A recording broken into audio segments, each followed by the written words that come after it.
जय हिंद। आज हम बौद्ध धर्म के बारे में पढ़ेंगे। आपको दिख रहा होगा सेटअप तैयार है। इसके बारे में इतने बढ़िया से हम समझ जाएंगे पूरा धर्म कैसे है, कब जन्म लिए, कब कहां तक क्या क्या हुआ, आपको सारा बात याद रह जाएगा। देखते हैं बौद्ध धर्म के बारे में। सबसे पहली बात, बौद्ध धर्म के बारे में पढ़ेंगे तो आपको ये तो पता होना चाहिए कि बौद्ध धर्म के संस्थापक, बौद्ध धर्म के संस्थापक तो महात्मा बुद्ध ही होंगे।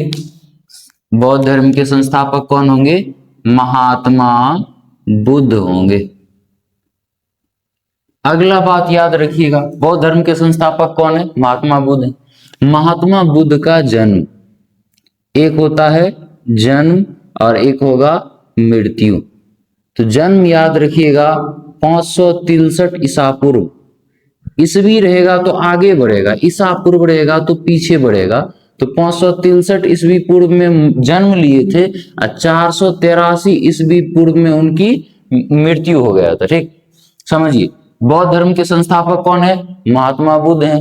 उनका जन्म कब हुआ था? 563 ईसा पूर्व हुआ था। मृत्यु कब हुआ था? 483। बस मृत्यु याद रखिए, कहाँ हुआ था वो लास्ट में हम पढ़ेंगे। जन्म कहाँ हुआ तो याद रखिएगा, कपिल वस्तु के लुम्बिनी नामक जगह पर हुआ था। कपिल वस्तु के लुम्बिनी नामक स्थान पर हुआ था। कपिल वस्तु के लुम्बिनी नामक स्थान पे हुआ था। इतना बात ध्यान रखना। महात्मा बुद्ध इनके संस्थापक थे बौद्ध धर्म के। जन्म 563 ईस्वी पूर्व हुआ था और कहाँ हुआ था? कपिल वस्तु के लुम्बिनी नामक स्थान में हुआ था। ठीक, इनके पिता का नाम, क्योंकि इनका जन्म हुआ है तो इनके पिता का नाम, इनके पिता का नाम था शुद्धोधन। शुद्धोधन, इनके पिता का नाम क्या था? शुद्धोधन। पूछेंगे महात्मा बुद्ध के पिता का नाम शुद्धोधन था। और ये शुद्धोधन जो थे वो शाक्य गण के मुखिया थे। वो किस गण के मुखिया थे? शाक्य गण के मुखिया थे। ठीक, ये ध्यान रखिएगा। अब पूछा जाता है महात्मा बुद्ध के बचपन का नाम क्या था? तो महात्मा बुद्ध के बचपन का नाम सिद्धार्थ था। महात्मा बुद्ध के बचपन का नाम क्या था? सिद्धार्थ था। इतना बात आप समझ जाइए। बौद्ध धर्म का संस्थापक कौन है? महात्मा बुद्ध जी हैं। उसके बाद उनका जन्म कब हुआ? 563 ईस्वी पूर्व हुआ। मरे कब? 483 ईस्वी पूर्व। कहाँ जन्म लिए थे? कपिल वस्तु के लुम्बिनी नामक जगह पर जन्म लिए थे। उसके बाद इनके पिता कौन है? शुद्धोधन। शुद्धोधन किस गण के मुखिया थे? शाक्य गण के मुखिया थे। ठीक, यहां तक आप, इनके बचपन का नाम क्या था? सिद्धार्थ। ठीक, आगे देखेंगे, इनके पिता का नाम तो ये था, इनके माता का नाम माया देवी। माता का नाम क्या है? माया देवी। क्योंकि कुछ दिन बाद ही, जब जन्म लिए थे महात्मा बुद्ध तो कुछ दिन बाद ही माया देवी मर गई थी। तो इनका जो लालन पालन किया था, यानी कि इनका जो परवरिश पोषण हुआ था, वो किए थे कौन? प्रजापति गौतमी। प्रजापति गौतमी इनकी मौसी थी। पूछेंगे महात्मा बुद्ध के माँ का नाम क्या था? माया देवी। इनका लालन पालन कौन किया था? प्रजापति गौतमी किए थे। ठीक, यहां तक देख लिए। अब समझिए, महात्मा बुद्ध जन्म कहाँ लिए थे? कपिल वस्तु में। तो कपिल वस्तु में जन्म लिए थे और इनका जो विवाह हुआ था, विवाह 16 वर्ष की उम्र में हो गया था। पूछा जाएगा महात्मा बुद्ध के विवाह का उम्र कितना है, यानी उनका विवाह किस साल में हो गया था, कितना साल में? तो 16 वर्ष की उम्र में विवाह हो गया था। और उनकी पत्नी का नाम था यशोधरा। यशोधरा, उनकी पत्नी का नाम क्या था? यशोधरा। कितना वर्ष की उम्र में विवाह हो गया था? तो बोलेंगे 16 वर्ष की उम्र में विवाह हो गया था। उनकी पत्नी का नाम यशोधरा था। और महात्मा बुद्ध के पुत्र का नाम राहुल। महात्मा बुद्ध के पुत्र का नाम क्या था? राहुल। महात्मा बुद्ध के पुत्र का नाम क्या था? राहुल था। ठीक, अब महात्मा बुद्ध, ये सब चीज इनका हो गया इंट्रोडक्शन। ठीक, ये क्या होते हैं कि कुछ दिन, एक दिन क्या करते हैं, ये घूमने निकलते हैं। घूमने कहाँ निकलेंगे? तो कपिल वस्तु के भ्रमण पे निकले थे। कपिल वस्तु जो इनका जन्म जहां हुआ था, कपिल वस्तु के भ्रमण पर निकले थे। ठीक, जब ये भ्रमण पर गए ना तो उनको 4 चीज मिला। पहला मिला एक बूढ़ा व्यक्ति, दूसरा बीमार मिला। पहली बात याद रखिए, याद रखने को, बूढ़ा है तो बीमार होगा, बीमार है तो मरबे करेगा। यानी कि पहला व्यक्ति जो उनको मिला घूमने के दौरान वो बूढ़ा मिला, दूसरा बीमार मिला, तीसरा मृत मिला, और चौथा व्यक्ति जो मिला वो सन्यासी मिला। चौथा क्या मिला? सन्यासी मिला। तब जाकर के महात्मा बुद्ध को समझ में आता है कि इतना पैसा, इतना घर, विवाह, पत्नी, बाल बच्चे, क्या फायदा जब हम बूढ़ा होंगे एक दिन, फिर बीमार भी होना, मरना है, और इंसान सन्यासी बन जा रहा है। तो धीरे धीरे उनके मन में लगा कि ये जो पारिवारिक मोह माया, इनको क्या कर देना चाहिए? छोड़ देना चाहिए। तो 29 वर्ष की उम्र में, कब? 29 वर्ष में, जिस समय महात्मा बुद्ध 29 वर्ष के हो गए थे, वो घर को छोड़ देते, घर को छोड़ देते। तो घर को जब छोड़ देते हैं तो घर को छोड़ देना बौद्ध धर्म में महाविनिष्क्रमण कहा गया है। क्या कहा गया है? महाविनिष्क्रमण। तो ये बात याद रखना, ये बहुत पूछा जाता है कि महात्मा घर का त्याग, यानी कि घर जो छोड़ता है, इस घटना को हम क्या कहते हैं? महाविनिष्क्रमण कहते हैं। ठीक, उसके बाद याद रखिएगा, जब वो घर छोड़ देते हैं तो इनका जो पहला गुरु था, पहला गुरु था अलार कलाम। अलार कलाम इनका पहला गुरु था। और दूसरा गुरु जो था, घर छोड़े उसके बाद इन्हें जो गुरु मिला, दूसरा गुरु था जिनका नाम था रुद्रक रामपुत। रुद्रक रामपुत। पहला गुरु का नाम अलार कलाम, दूसरा गुरु का नाम रुद्रक रामपुत। ध्यान से समझिए, महात्मा बुद्ध के बचपन का नाम सिद्धार्थ था। 563 ईसा पूर्व इनका जन्म हुआ। 483 ईस्वी पूर्व मर गए ये। इनका जन्म कहाँ हुआ था? कपिल वस्तु के लुम्बिनी नामक जगह पे हुआ था। इनके पिता का नाम सुधोधन था, जो शाक्यगण के मुखिया थे। इनकी माता का नाम क्या था? माया देवी, जो इनके जन्म के कुछ दिन बाद मर जाते हैं। तो इनका लालन पालन जो होता है वो प्रजापति गौतमी करते हैं। इनका जो विवाह था वो कम उम्र में हो गया था, यानी 16 वर्ष की उम्र में ही इनका विवाह कर दिया गया था। इनकी पत्नी का नाम यशोधरा था। इनको एक बच्चा हुआ था जिनका नाम राहुल था। ठीक, अब देखते हैं कि जब एक दिन वो घूमने निकलते हैं तो इनको 4 व्यक्ति मिलते हैं। कौन? बूढ़ा, बूढ़ा है तो बीमार है, बीमार है तो मृत होगा, यानी बूढ़ा व्यक्ति, बीमार व्यक्ति, मृत व्यक्ति, और एक सन्यासी मिला था। वहीं से इनके दिमाग में चला कि हम भी इस दुनिया में मोह माया के पीछे पड़े हुए हैं, पैसे के, परिवार के, तो हमें भी घर छोड़ देना चाहिए। जब वो घर को छोड़ देते हैं, 29 वर्ष की उम्र में घर को छोड़ते हैं, ये बात भी ध्यान रखना है। और घर को छोड़ने की घटना को क्या कहते हैं? महाविनिष्क्रमण कहते हैं। उसके बाद पहला गुरु का नाम क्या था? अलार कलाम। दूसरा गुरु का नाम क्या था? रुद्रक रामपुत था।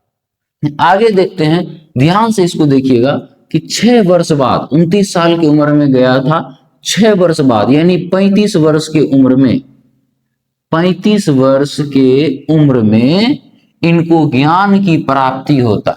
ठीक, कब होता है? तो याद रखिएगा, वैशाख का समय था। वैशाख पूर्णिमा का दिन था, रात था। तो वैशाख पूर्णिमा में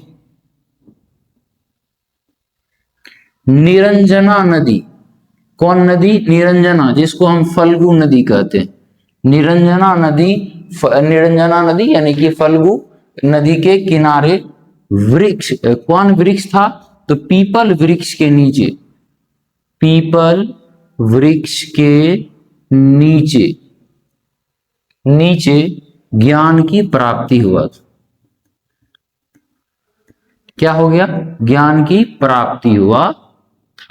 ठीक, जब ज्ञान की प्राप्ति हुआ तब जब ये ज्ञान की प्राप्ति होने के बाद सिद्धार्थ नहीं रह गया, यानी कि बुद्धि जब मिल गया तो उनमें बोध आ गया, तो वो बने महात्मा बुद्ध। तो पूछता है कि 35 वर्ष की उम्र में वैशाख पूर्णिमा में कौन नदी के किनारे? निरंजना नदी के किनारे, किस वृक्ष के नीचे? पीपल वृक्ष के नीचे ज्ञान की, यानी कि ज्ञान का प्रतीक क्या है? तो पीपल वृक्ष है, ये क्वेश्चन भी पूछता है। उसके बाद याद रखिएगा, जिस जगह पर ज्ञान की प्राप्ति हुआ उस जगह को हम क्या कहते हैं, बोध गया। और बोध गया कहाँ पड़ता है, बिहार में पड़ता है। यानी बिहार में ज्ञान की प्राप्ति हुआ जिसे हम क्या कहते हैं, बोध गया कहते हैं। बोध गया में ज्ञान की प्राप्ति हुआ, वो जगह कहां पर है, बिहार में। जब ज्ञान की प्राप्ति हो गया तो अब क्या करना है, तो अब उपदेश भी तो देना है। तो याद रखिएगा, जो सबसे पहला उपदेश दिया था, प्रथम उपदेश कहां दिया था, सारनाथ में। सबसे पहला उपदेश कहां दिए थे, उपदेश कहां दिए थे, सारनाथ में। और उपदेश जो दे रहे थे इस प्रक्रिया को, यानी इसको कहते हैं धर्म चक्र प्रवर्तन। इस घटना को क्या कहते हैं, धर्म चक्र प्रवर्तन। याद रखिएगा इस बात को कि उपदेश, प्रथम उपदेश जो था उसको, उस घटना को क्या कहा जाता है, धर्म चक्र प्रवर्तन कहा जाता है। और प्रथम उपदेश कहां दिया गया था, सारनाथ में दिया गया था। और सबसे अधिक उपदेश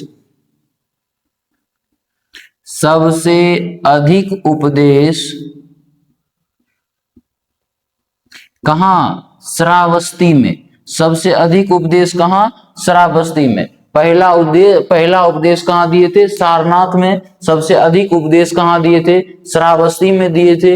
उपदेश देने की घटना को क्या कहते हैं, धर्म चक्र प्रवर्तन।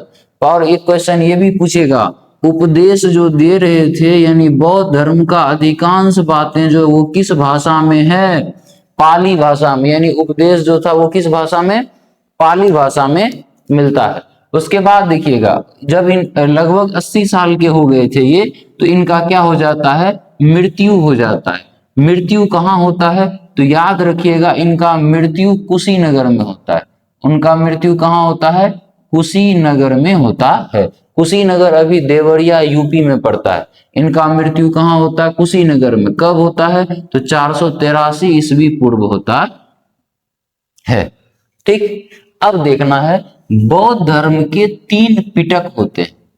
बौद्ध धर्म के कितने पिटक, 3 पिटक। कौन कौन, तो याद रखिएगा, विनय पिटक, सुत्त पिटक और अभिधम्म पिटक। ये भी याद रखिए, 3 पिटक यानी त्रिपिटक। पूछेगा त्रिपिटक का संबंध किस धर्म से है, तो बौद्ध धर्म से है। विनय पिटक, सुत्त पिटक और अभिधम्म पिटक का संबंध भी कहां से है, तो बौद्ध धर्म से है। त्रिपिटक होते हैं और त्रिरत्न भी होते हैं। बौद्ध धर्म के कितने रत्न, तो 3 रत्न। कौन कौन, तो याद रखिएगा, त्रिरत्न है, त्रिरत्न। कौन कौन, बुद्ध, धम्म और संघ। बुद्ध, धम्म, संघ।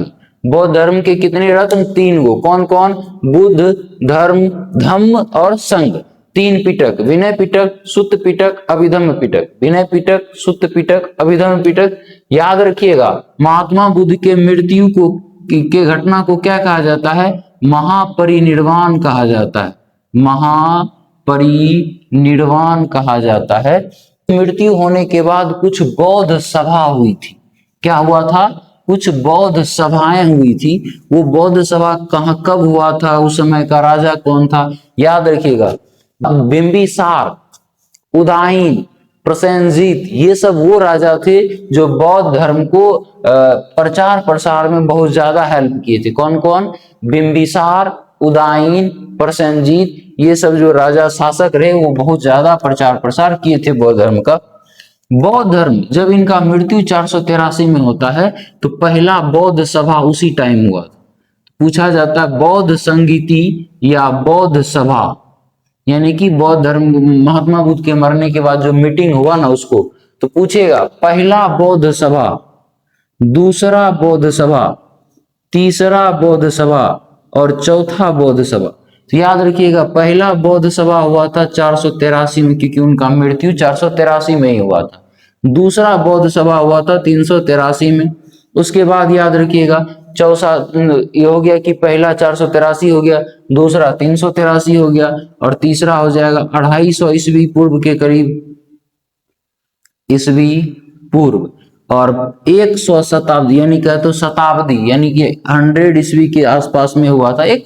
तो ये हो गया पहला 483, दूसरा 383, तीसरा 250 के करीब और चौथा 100, यानी शताब्दी के करीब। ये तो हो गया उस टाइम का। अब समझिए इस समय जब हो रहा था ये बौद्ध सभा, बौद्ध मीटिंग जब हो रहा था, उस समय राजा कौन था? तो पहली बौद्ध सभा के टाइम में जो राजा था उनका नाम था अजात शत्रु। क्या याद रखिएगा? अजात शत्रु। दूसर में याद रखिए कालाशोक। कालाशोक, कालाशोक में से काला हटा दीजिए, बचेगा क्या? अशोक। तो हो गया पहला नंबर में पहला बौद्ध संगीति कब? 483 राजा अजात शत्रु। दूसर 383 उस समय राजा कालाशोक। तेसर 250 में उस समय अशोक। और चौथा प्रथम शताब्दी में हुआ तो उस समय कौन थे? कनिष्क थे। कौन थे? कनिष्क थे। उसके बाद पूछता है कि ये जो बौद्ध सभाएं हुई थी उस समय मीटिंग जो हुआ वो कहाँ हुआ? कहाँ हुआ था ये मीटिंग? तो याद रखिएगा पहला जो हुआ था वो राजगृह में हुआ था। पहला कहाँ हुआ था? राजगृह में। दूसर कहाँ हुआ था? वैशाली में। पहला राजगृह, दूसर वैशाली में। तीसर कहाँ हुआ था? पाटलिपुत्र में। तीसर कहाँ हुआ था? पाटलिपुत्र में। चौथा कहाँ हुआ था? तो कुंडल वन में। चौथा कहाँ हुआ था? कुंडल वन में। कौसे कुंडल वन, कौसे कनिष्क। अब देखिए पहला याद रखिए राजगिरी, दूसरा वैशाली, तीसरा पाटलिपुत्र, चौथा कुंडल वन। पहला राजगिरी, दूसरा वैशाली, तीसरा पाटलिपुत्र, चौथा कुंडल वन हो जाएगा। और आपको याद रखने का सबसे बढ़िया जुगाड़ है पहला 483, दूसर 383, तेसर 250, चौथा 100 के करीब। उसके बाद बोलेंगे पहला का राजा जो था वो कौन था? अजातशत्रु। दूसर मीटिंग के समय का राजा कौन था? कालाशोक। कालाशोक से काला हटा दीजिए, हो जाएगा अशोक। तेसर का, चौथा का कनिष्क। कनिष्क जिस समय थे राजा उस समय जो मीटिंग हुआ तो वो कहाँ हुआ था? कुंडल वन में, क्योंकि कौसे कनिष्क, कौसे कुंडल वन होता है। और उस तरह से याद रखिए राजगिरी, वैशाली, पाटलिपुत्र और कुंडल वन होता है। अब देखेंगे ये जो मीटिंग हुआ था इस मीटिंग में अध्यक्षता कौन किया था? आप पहले जितना बात पूछे उतना बात बताइए। बौद्ध धर्म का संस्थापक कौन था? महात्मा बुद्ध। बौद्ध धर्म के बचपन का नाम क्या था? बौद्ध धर्म के बचपन का नाम क्या था? तो याद रखेंगे बौद्ध धर्म के बचपन का नाम क्या था? सिद्धार्थ था। अब देखते हैं प्रथम बौद्ध संगीति जब हुआ, यानी पहला बौद्ध संगीति जब हुआ था, यानी पहला बौद्ध सभा हुआ, तो उस समय का अध्यक्ष कौन था? पहला बौद्ध संगीति का अध्यक्ष जो था वो था महाकश्यप। कौन था? महाकश्यप। ठीक। दूसर का कौन था? सवाकामी। दूसर का कौन होगा? सवाकामी। तीसर का कौन होगा? मोगली पुत्तिस। मोगली पुत्तिस। और चौथा का कौन होगा? तो याद रखिएगा वसुमित्र। वसुमित्र। पहला का महाकश्यप, दूसरा का सवाकामी, तेसर का मोगलीपुत्तिस, चौथा का वसुमित्र। पूछेंगे पहला बौद्ध संगीति के समय कौन थे? महाकश्यप। दूसर के समय का अध्यक्ष कौन रहे? तो याद रखिएगा दूसर बौद्ध संगीति के समय का अध्यक्ष सवाकामी रहे। तेसर के बौद्ध संगीति के समय का अध्यक्ष कौन रहा? मोगलीपुत्र। तीसरा, चौथा का कौन रहा था? तो वसुमित्र रहा था। जिसको हम वसुमित्र रहेगा या तो अश्वघोष रहेगा। अब आप पूरी बात बता दीजिए हमको बढ़िया से।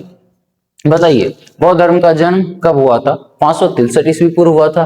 मृत्यु कब हुआ था? 483 ईस्वी पूर्व हुआ था। उनके पिता का नाम क्या था? शुद्धोदन था। उनके माता का नाम क्या था? माया देवी। उनका लालन पालन कौन किया था? प्रजापति गौतमी। कितने वर्ष की उम्र में विवाह हुआ था? 16 वर्ष की उम्र में। भाग गया था घर से कब? 29 वर्ष की उम्र में। ज्ञान की प्राप्ति कितने वर्ष की उम्र में? 35 वर्ष की उम्र में। किस नदी के किनारे ज्ञान की प्राप्ति हुआ था? तो याद रखिएगा फल्गु नदी या निर्जना नदी के किनारे हुआ था।